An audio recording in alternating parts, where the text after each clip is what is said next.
Olá, pessoal, e bem-vindos a mais um Explainer. Hoje o nosso papo é sobre uma das figuras mais famosas e, vamos combinar, temidas da história, Satanás. Só que, esquece um pouco tudo que você já ouviu por aí. A nossa viagem aqui não é sobre teologia, se ele existe ou não, é uma investigação histórica mesmo. A gente vai fuçar os textos antigos, seguir as pistas, para entender como essa ideia do diabo foi sendo montada, sabe? Peça por peça, ao longo de séculos. E aí fica a pergunta: quem é o diabo? Quando a gente pensa nele, a primeira imagem que vem é, bom, aquela clássica, né? Chifres, rabo, tridente, o chefão do inferno que tá numa briga eterna com Deus. É isso, certo? Mas e se eu te contasse que essa imagem é, na verdade, bem mais recente do que a gente imagina, e que lá na origem, nos textos mais antigos, a história era, nossa, completamente outra? É exatamente aqui que o nosso quebra-cabeça começa. De um lado, a gente tem essa figura da cultura pop, o inimigo de Deus.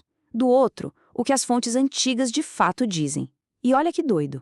No hebraico original, Satã não era um nome próprio, era um cargo, uma função. Quase como adversário, aquele que bloqueia o caminho. Pensa num tipo de promotor ou até um agente secreto que trabalhava para a corte divina. A grande questão é, como é que esse funcionário vira o inimigo público número um do universo? É essa jornada que a gente vai fazer agora. Beleza. Para a gente não se perder nessa investigação, esse aqui é o nosso mapa. A gente começa vendo Shatan como esse funcionário do tribunal divino. Depois, a gente vai ver como surge a ideia de anjos caídos e espíritos do mal. Na sequência, a gente mergulha na ideia de um conflito cósmico, passa pelo debate sobre de quem é a culpa pelo pecado e, por fim, a gente vê como tudo isso se junta no Novo Testamento e forma a figura que a gente conhece. Muito bem, vamos começar pelo começo de tudo. Para entender essa figura, a gente precisa voltar lá atrás, nas escrituras hebraicas. E se prepara, porque o personagem que a gente encontra ali pode te surpreender. Ele não é o inimigo de Deus, mas sim um dos seus funcionários. O ponto de partida é a própria palavra, Shaitã. E a primeira coisa que a gente precisa botar na cabeça é: isso não é um nome, é um cargo, uma função. E olha só que interessante, pesquisas acadêmicas mais recentes mostram que aquela tradução clássica de acusador provavelmente não é a melhor. O sentido original parece ser bem mais visceral.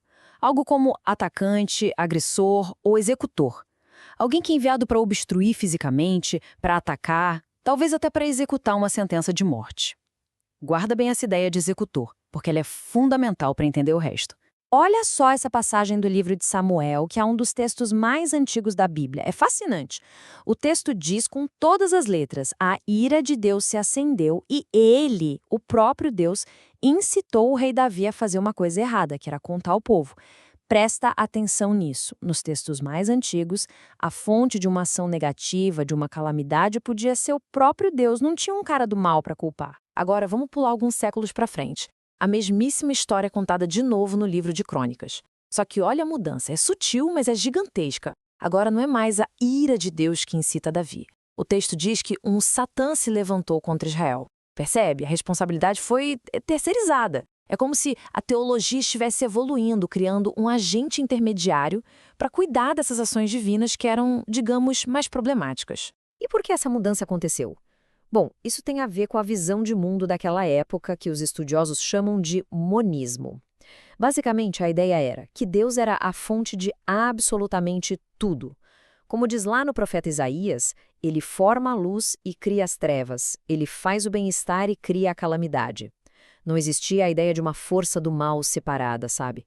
Tudo, o bom e o ruim, vinha da mesma fonte divina. E Deus tinha seus anjos e agentes para fazer tanto uma coisa quanto a outra. O livro de Zacarias dá um exemplo perfeito de como esse Satã agia. Imagina a cena, é quase um drama de tribunal celestial. O sumo sacerdote Josué está lá, de pé, com as roupas todas sujas, simbolizando a culpa dele. E do lado dele aparece o Satã, com o artigo O, mostrando que é um cargo. E ele não está lá para fazer um discurso de acusação. Lembra do significado de executor? Ele está lá para agir, para executar a punição pela culpa de Josué. Só que aí o anjo do Senhor, que é uma figura de hierarquia maior, intervém, dá uma bronca no Satã e manda perdoar Josué. A mensagem é clara. O Satã é um oficial da corte, sim, mas ele tem chefe. Ele obedece ordens. Ok, então resumindo essa primeira parte da nossa história. Primeiro ponto, Satã é um cargo, uma função, tipo o executor ou agressor, não um nome próprio. Segundo, na teologia mais antiga, Deus era a causa de tudo, inclusive das desgraças. Terceiro, o Satã aparece como agente divino para executar esses julgamentos mais pesados. E por fim, como a gente viu em Zacarias, ele é um funcionário da corte celestial, mas está subordinado a outras figuras angelicais. Agora a nossa história dá um salto gigante. A gente entra no que os historiadores chamam de período do Segundo Templo. Pensa numa época de uma criatividade religiosa e literária absurda. E é aqui que acontece uma virada fundamental. A origem do mal começa a ser jogada para fora de Deus. A culpa agora é de uma rebelião de seres celestiais. E para entender essa virada, a gente precisa olhar para uns textos que não entraram na Bíblia que a gente conhece hoje, mas que foram, nossa, super populares e influentes na época. O principal deles é o livro de Enoque. A parte mais antiga dele, lá do século III a.C., é chamada de o Livro dos Vigilantes. E é ela que vai contar essa nova história sobre a origem do mal. O que o Livro dos Vigilantes faz é pegar uma passagem bem pequena e misteriosa, lá do Gênesis, e transformar numa história épica. A trama é a seguinte: um grupo de anjos, chamados de vigilantes, decide se rebelar. Eles vêm para a Terra, têm filhos com mulheres humanas e, o que é crucial, ensinam conhecimentos proibidos para a humanidade, como fazer armas, maquiagem, magia, ou seja, eles introduzem a corrupção no mundo. E é essa história que cria uma etiologia, uma história de origem para o mal que é completamente nova. Dessa união dos anjos com as mulheres, nascem gigantes, seres super violentos. Quando esses gigantes morrem, seus espíritos não vão para o céu nem para o inferno. Eles ficam presos aqui na Terra. E são esses espíritos desencarnados que se tornam os espíritos malignos, que causam doenças, desastres e todo tipo de aflição. O ponto-chave é esse. Agora o mal tem uma origem específica, que não é Deus. É um resultado direto da rebelião dos anjos. E esses textos fazem uma distinção que é bem interessante. De um lado, você tem os espíritos malignos, que são tipo os fantasmas dos gigantes. A função deles é atormentar a humanidade, causar doença, esse tipo de coisa. Eles não são adorados. Do outro lado, você tem os demônios, que são os próprios anjos caídos, os vigilantes que estão presos. E são eles que são adorados como deuses falsos pelas outras nações. O livro de Enoque conecta as duas coisas. São os espíritos malignos que induzem os humanos a adorar os demônios. É um sistema completo. Resumindo essa segunda parte, a gente vê uma mudança radical na explicação sobre o mal. A culpa sai de Deus e vai para uma rebelião de anjos. Essa rebelião cria uma nova classe de seres, os espíritos malignos, que são os fantasmas dos gigantes. E as ideias de espíritos que causam problemas e demônios que são adorados começam a se misturar. O palco está sendo montado para a próxima etapa. Nossa próxima parada nos leva para as cavernas de Qumran, o lugar onde foram encontrados os famosos manuscritos do Mar Morto. A comunidade que escreveu esses textos pegou essas ideias sobre anjos rebeldes e levou a um outro nível, criando uma visão de mundo de guerra total, uma luta cósmica entre o bem e o mal. E é aqui que um novo nome entra em cena com tudo: Belial.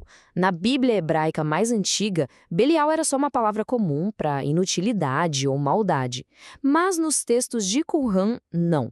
Belial vira um nome próprio do chefão do lado do mal, o líder das forças das trevas, também chamado de anjo das trevas ou anjo da hostilidade. Um dos textos mais importantes de lá, o Tratado dos Dois Espíritos, explica essa visão de mundo dualista. Para eles, Deus criou dois espíritos para guiar o mundo: o espírito da verdade e o da falsidade. E toda a humanidade estaria predestinada a pertencer a um dos dois times: o lote da luz, liderado pelo príncipe da luz, o anjo Miguel, ou o lote das trevas, governado pelo anjo das trevas, o Belial. O universo, para eles, estava rachado ao meio. E esse conflito ia terminar numa guerra apocalíptica, descrita em detalhes na regra da guerra. E o mais impressionante é o quanto as forças eram equilibradas. Eles imaginavam uma batalha de 7 fases: 3 vitórias para os filhos da luz e 3 vitórias para os filhos das trevas, liderados por Belial. O placar ficaria empatado. A vitória só viria na última fase, com a intervenção direta da mão de Deus. Isso mostra o tamanho do poder que eles atribuíam a Belial. Então, fechando essa parte, lá em Qumran, aquele antigo Satã evolui e ganha um nome e um posto: Belial, o príncipe das trevas. A teologia fica super dualista, um conflito cósmico entre luz e trevas.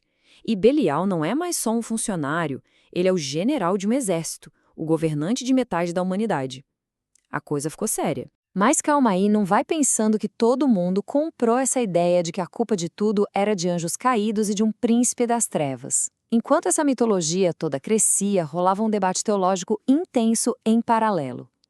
Tinha uma outra galera, uma outra corrente de pensamento que batia o pé defendendo o livre-arbítrio e a responsabilidade de cada um. Um dos maiores nomes dessa corrente foi um sábio chamado Ben Sirá. E ele era muito direto ao ponto, olha só o que ele escreveu. Não diga, foi por causa do Senhor que eu pequei. Para ele, a conversa era outra. Deus criou o ser humano com uma inclinação, uma capacidade de escolha, em hebraico, o Yeser, e a responsabilidade pelo pecado é toda nossa, sem desculpinha. E o mais impressionante é que a gente encontra essa mesma ideia dentro do próprio livro de Enoque. É isso mesmo, numa parte escrita depois do livro dos Vigilantes, chamada de Epístola de Enoque, o autor afirma com todas as letras: a iniquidade não foi enviada sobre a terra, mas os homens a criaram por si mesmos. Isso contradiz de frente a mitologia dos anjos caídos que a gente viu antes. O que isso mostra? Que o debate estava pegando fogo, às vezes dentro do mesmo livro. E isso nos joga bem no meio da grande questão teológica da época. Afinal de contas, o pecado é o quê? É uma força de fora, um espírito maligno, um demônio que nos ataca e nos domina? Ou é uma escolha nossa, uma falha interna, pela qual a gente é totalmente responsável? Como vocês podem ver, não existia uma resposta única. A coisa estava em aberto. Então, o ponto crucial dessa sessão é o seguinte: a biografia de Satanás não é uma linha reta e bonita. Não é uma evolução simples. Ao mesmo tempo em que a ideia de um inimigo cósmico crescia, uma tradição forte e influente continuava defendendo a responsabilidade humana. Era uma disputa de ideias, uma briga teológica de verdade sobre a origem do mal. E agora a gente chega na grande finalização, na grande síntese de todas essas ideias: o Novo Testamento. Os autores dos evangelhos, das cartas, do Apocalipse, eles não estavam escrevendo num vácuo. Eles herdaram todo esse caldeirão de tradições, às vezes até contraditórias, e foram eles que costuraram tudo isso junto para criar a figura que o mundo ocidental viria a chamar de Satanás. E a maior prova dessa grande mistura está nos vários nomes e títulos que ele recebe. Ele é chamado de Satanás, que vem direto do Hashatã hebraico. É chamado de diabo, que vem do grego diabolos, que significa caluniador ou acusador. É chamado de Beuzebu, de Belial, é identificado como a antiga serpente do Jardim do Éden, é o tentador, o acusador, o Deus deste mundo. Cada nome é um eco de uma tradição que a gente viu até agora. E se tem um lugar onde essa fusão fica escancarada, é no livro do Apocalipse. Olha essa passagem. Em poucas linhas, o autor amarra tudo. O grande dragão mitológico é a mesma serpente do Gênesis, que também é o diabo, que também é Satanás, o grande sedutor e, de quebra, o acusador celestial. É a síntese perfeita. Todas as peças que estavam soltas agora se encaixam numa única figura. Mas aqui vem a parte mais fascinante. Mesmo depois de toda essa síntese, a tensão original não desaparece por completo. Por um lado, claro, Satanás é o grande inimigo de Deus. Ele se opõe a Jesus, ele engana o mundo todo. Mas, por outro lado, se você olhar com atenção em algumas cartas do apóstolo Paulo, ele ainda parece ter aquele antigo emprego de agente de disciplina divina. Paulo fala em entregar alguém a Satanás como uma forma de punição corretiva. Ele mesmo diz que tem um anjo de Satanás que o atormenta para que ele não fique orgulhoso. Ou seja, mesmo sendo inimigo, ele ainda podia, paradoxalmente, ser usado para os propósitos de Deus. Então, para fechar esta sessão, O Novo Testamento pega todas as tradições anteriores e cria essa figura super complexa. Satanás é, ao mesmo tempo, o tentador, o líder dos demônios, a serpente do Éden e o acusador. E essa antiga tensão entre ele ser o inimigo de Deus e, ao mesmo tempo, um agente que pode ser usado por Deus, continua presente, mostrando como essa figura é multifacetada. Bom, chegamos ao fim da nossa jornada. Nós começamos lá no Tribunal Divino, passamos pela rebelião dos anjos, vimos a guerra cósmica lá em Qumran, o debate sobre o livre-arbítrio, até chegar na grande síntese do Novo Testamento. Agora é hora de juntar as pontas e pensar um pouco sobre o que tudo isso significa. Se tem uma coisa que a gente pode tirar de tudo isso, é que a figura de Satanás não nasceu pronta. Ela não é estática. O que a gente acabou de traçar aqui foi a biografia de uma ideia. Uma ideia que foi construída, que evoluiu, que ganhou novas camadas ao longo de muitos séculos, conforme diferentes comunidades tentavam responder a uma das perguntas mais difíceis da humanidade: de onde vem o mal? Se você se interessou pelo assunto e quer ir mais fundo, a minha dica é: vá direto nas fontes. Leia o livro de Enoque, o livro dos Jubileus, os textos de Qumran como a regra da comunidade, e para uma análise acadêmica mais densa, procure os trabalhos de pesquisadores como Ryan Stokes, John Collins e Peggy Day. Eles são as grandes referências nesse campo de estudo hoje. E para a gente encerrar, eu queria deixar duas perguntas no ar para você pensar. Primeiro, saber que uma ideia como a de Satanás tem uma história, que ela evoluiu. Como isso muda a forma como a gente lê os textos sagrados hoje? E segundo, que função essa figura cumpriu em cada época? Seja como um agente de Deus, um bode expiatório para o mal ou um inimigo cósmico, Satanás sempre foi um espelho dos medos, das crises e da busca por respostas de cada sociedade. Pensem nisso. Obrigado e até a próxima.